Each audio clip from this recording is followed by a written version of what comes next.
Hey guys, what's up? Eric here, Driveline World's okay steering wheel holder. I just got finished arguing with some folks, some YouTube comments, arguing with some people. I don't know why some of you just like to, you just want to tear other people down. Like I just don't understand that.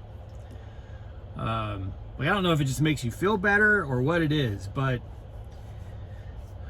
whatever floats your boat, man. So I was trying to put some people in their place for making stupid comments. I actually gave them more time than I would normally give comments. Usually I just kind of like laugh it off, whatever. But I was in the mood, so I addressed some comments. Then I went out to check inside my trailer because I'm sure a lot of you are familiar with the Truckomat. I think it's called Truckomat, up there on 70, just outside of Columbus, be on the east side of Columbus. It's basically the only 24-hour truck wash where you can get a trailer wash out any time of the night on that side of Ohio. So I had to go in there this morning. Now I've had to go there, I want to say 3 times over the last 3 weeks. And each time it's been about the same time in the morning, maybe 3 or 4 o'clock in the morning. And each time I'm just like, is everybody here just stoned out of their mind? Because everybody's just walking around like zombies. There's no rush for anything. And when I say no rush, I mean like dragging their feet, not paying attention to anything, and literally like stone zombies. I mean, the guy this morning, he comes out to my truck. First of all, he took about 50 minutes to wash the tractor that was in the bay. Now granted, he was by himself, but damn near an hour. I was watching him, like, he would go put a brush against the wall and then pull his phone out, check his phone, start scrolling through his phone, then go grab something else and spray something. And I'm just like, dude, come on, bro. I mean, I wasn't in a super rush, but if I was in a big rush, I would have been livid that this guy was just like. So then he comes back to me. I had already gone inside. You gotta go inside and pay while you're in line. I had already gone and did all that, which was laborious too, because that guy inside seemed high off his ass as well. So I come back out, he walks out to the truck, he goes, just a washout? I said, yeah, just a washout. Okay, good. So then when the truck pulls out in front of me, he turns the sprayer on, and it's like this whole apparatus that you drive through, and it's spraying pre-soak from all directions. And I just sit there. I'm like, I'm not gonna drive through that. My truck was just washed like 6 or 7 days ago. Why are you turning that on, dude? I'm just getting a washout. So the guy's up at the front of the bay, like, just, you know, waving me out. I'm like, I'm not gonna drive through this thing. I don't want to soap my tractor up because my tractor's clean. I'm just getting a washout. So I'm like flashing my lights at him, like, dude, I'm not gonna drive through that. Then he's like shaking his head and walks, drags his feet all the way back to the truck. He's like, why are you not coming in? I'm like, because you turned the pre-soak machine on. I don't know. I don't want to drive through that. My truck's clean. Oh yeah, that's right. You said washout only. I'm like, dude, I gave you the receipt. We had a conversation about it. Like, how would you immediately go turn that thing on? So he goes and turns it off. Then I pull in. Then he comes up to my tractor and says, I can't get the left door open. Is there a trick to it? I'm like, now this is a brand new trailer and the doors are pretty tough to get the bars. Like, you want to have gloves and you really gotta hand hammer it. So I grab my gloves, I go back there. Dude, I swear to you, like, the door was unhooked and I just gave it a little tug and the door swung open. I have no idea what he was seeing that would make him think that he couldn't get the door open, because I probably could have gotten a trailer and farted at the door and it probably would have swung open. I don't know, man. So he's like, oh, okay. I was having a tough time with it. I'm like, dude, I literally just but okay. So then he does the washout, and and I see him back there doing the doors, and he gives me a thumbs up. I pull forward. Now at Prime, they want us locking empty trailers. They want us locking any trailer, whatever, fine. I only had to go like 45 miles to where I was gonna park, but whatever. There's some out there who feel that they need to call and tattle on you for not having a lock on an empty trailer. Whatever, I put a lock on. But when I go back there to put the lock on, both of the handles that go into the slots to really kind of latch the door into place, they're just hanging down. They're just hanging down. Like, he put the hooks in, but he didn't actually close both handles. They were just hanging down. And he had closed the 2 bay doors. If I hadn't gone back there, both my trailer doors would have swung open as soon as I got on the interstate. Like, zero effort to get, and didn't, at least if you struggle with them, because they were tough, come and tell me that. But no, he was just like, that's his problem. Like, the doors weren't even secured in any way, shape, or form. So I was like, what the fuck, what a lazy, stoned clusterfuck that guy was. So it was pitch black. So I got over to his Loves and did my 10-hour break. I'm getting ready to go to my my 01 tonight. And I was like, I need to go check the trailer. Because I don't trust that guy at all. Like, with everything that happened this morning, I don't trust him one bit. Man, I go back there to open that trailer up, and there's like 6 nails right when I open the door. 6 nails, pieces of pallet. I spent about 15 minutes picking up pieces of pallet in the trailer. It was probably the worst washout that I've ever had. Like, I don't know if he just went in there and sprayed. Now, granted, there's no residue or anything, and there was still a little bit of water throughout the trailer, so at least there's that. But he made no effort to get any debris or nails or anything like that out. Like, he just went back there and just sprayed the trailer out, and that was... So, I will be calling to have a conversation about that with whoever's, management or whoever's there tomorrow, because it's just unacceptable, man. It's unacceptable. Like, I'm not super picky. I don't ask for citrus smelling, shiny trailer, but do the bare minimum, man. You can't have 5 nails right there at the back of the trailer when a shipper or receiver is going to open the door and see all that. Like, as soon as I open the door, I can see nails and I can see pieces of pallet all throughout the trailer. If I hadn't opened it and checked it, this place I'm going to, which is a picky place, would have lost their shit. They would have lost their shit. So anyway, all that said, I'm picking up a load that's taking me home. And I ended up going home 2 weeks early. Someone like a week or two ago asked me why I was out running so long. I'll tell you why. Because freight's really good right now. Like, I've wanted to really, and believe me, like, yes, I've been out for, it's been a minute. This is a long run for me, and it was gonna become probably the longest run that I've had in a year, if I'd stayed out through the 15th, which was my initial plan, the 15th of November. But I've just been in this, like, I've been in this perfect groove, when you get in a good groove, basically every drop off that I've had over the last couple weeks, I've had enough clock to finish the drop off at the final destination, 90, go get a washout, fuel the trailer, get parked, and already have a pre-plan for after my 10-hour break. That's how my cycle's been going, and that is my favorite way to do it. That's the way for me to run. I love running that way.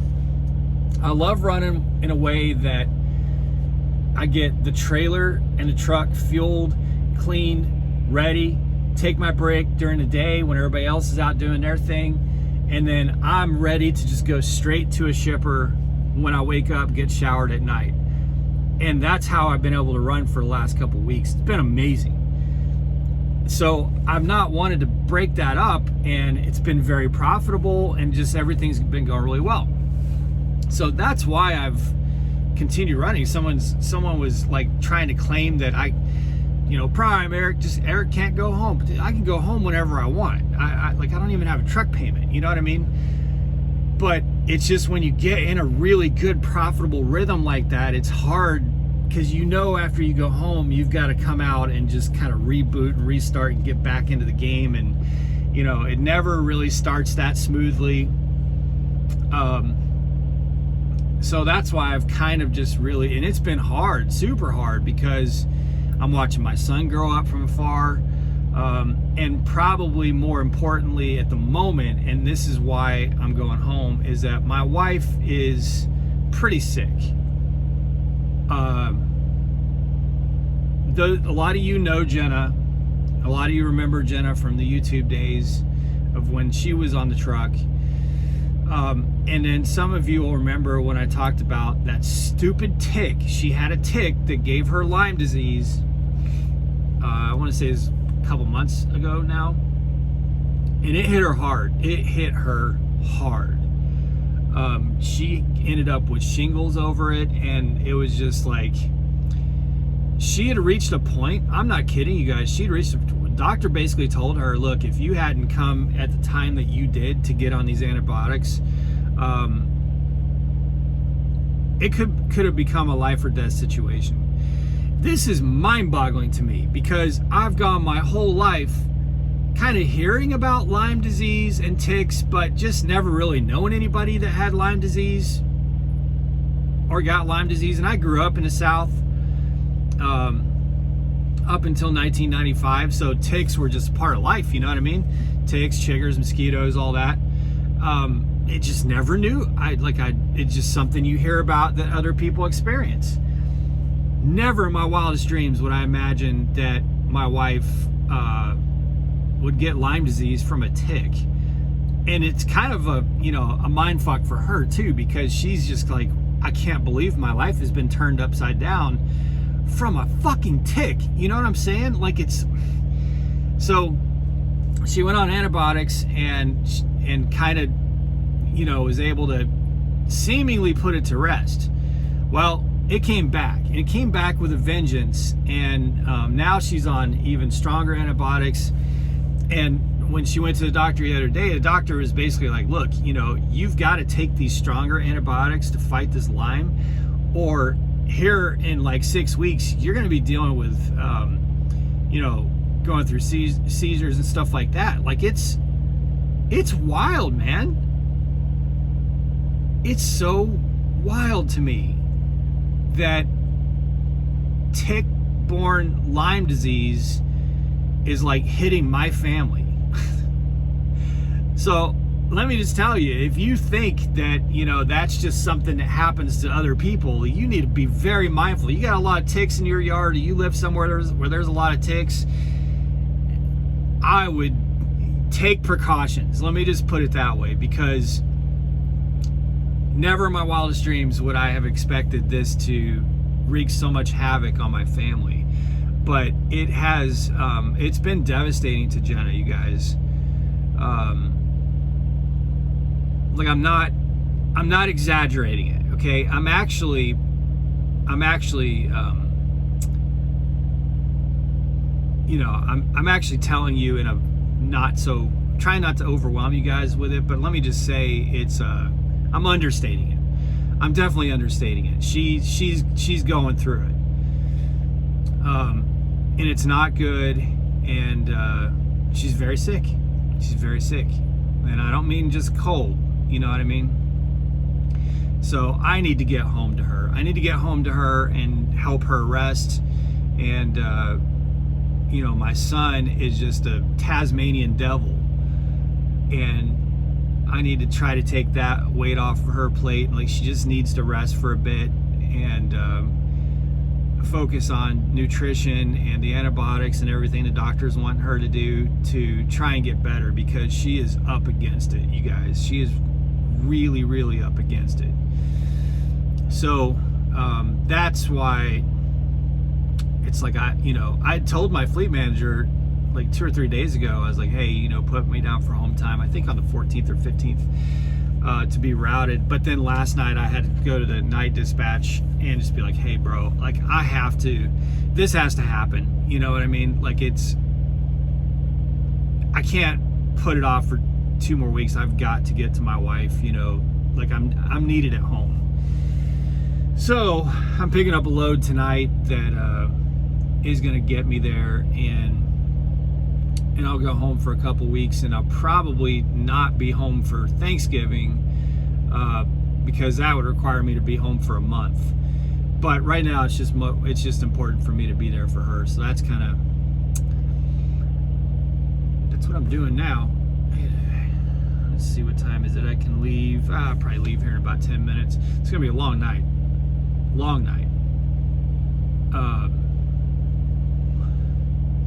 But it is what it is. So, you know, sometimes the family, you just got to get home. And it's going to break you from that really good groove and that really good rhythm and that really good money. But family is super important. And that's why, y'all recall, you know, I took quite a bit of time off. My fleet never stopped. That was one of the stupid comments. Oh, you say 6 years, but you were a yard dog for a little while. Yeah, but I always had a contract with Prime. That never stopped. That's why I still have my 5+ year safety. That's why I get my some time ago got my 5-year safety awards and my 5-year. You know, I've got multiple diamonds I need to get in my ring. Like, all that stayed intact because I still had my freight contract and all that stuff. I still always had my Purple Prime card. It was always active. So all that stuff just kept carrying on. I didn't sever ties with Prime during that time that I was a yard dog at home. But the reason I was a yard dog there for a while is because my son was born. Like, I was going to spend time with him. So, and actually the amount of time that I wasn't an active driver for Prime was very short, because I kept running a load here and there and doing things to really, even because you only have to run one load every 59 days before you have to go back through orientation. So I kept doing that, which was extending, you know, and keeping that alive. It was only a very short amount of time that I wasn't an active driver. In fact, it was only about a month that forced me to have to go back through orientation. If I had ran a load like 35 days earlier, I wouldn't have had to go through orientation. Isn't that the damnedest thing? So don't be stupid with the comments, guys. Like, I just can't believe someone was trying to attack me over taking time off. Like, I had my son was born, you know, and I'm going home right now because my wife is sick. So what? So what? If I go home for a month, that doesn't mean, oh, Eric, you haven't driven for Prime for 6 years because you went home for a month. Don't be stupid, guys. Jesus, you guys, like, sometimes, man. For most of you, thank you all for the continued support. I'll keep you updated. Be safe, make good decisions, always drive to thrive. Talk to you all soon.